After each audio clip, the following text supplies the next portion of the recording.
white dripping, get you right. Should've looked good in a moonlight. This person looking so spotlight. Hawking radiation describes hypothetical particles formed by a black hole's boundary. This radiation implies black holes have temperatures that are inversely proportional to their mass. Putting it another way, the smaller a black hole is, the hotter it should glow.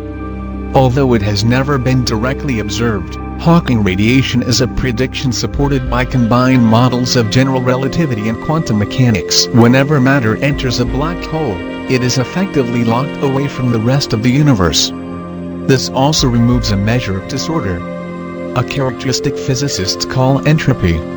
Since this removal of matter leaves the universe less disordered, it was thought to break the second law of thermodynamics.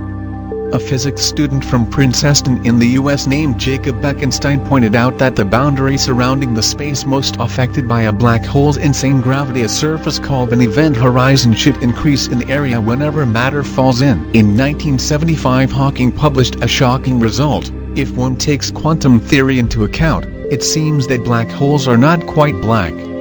Instead, they should glow slightly with Hawking radiation, consisting of photons, neutrinos, and to a lesser extent all sorts of massive particles. How do black holes produce Hawking radiation? The physical process behind the emission of particles from near a black hole's event horizon is fairly complex, relying on a solid understanding of the mathematics of quantum field theory. It's commonly described as the result of twin virtual particles that naturally emerge from the vacuum being separated by gravity.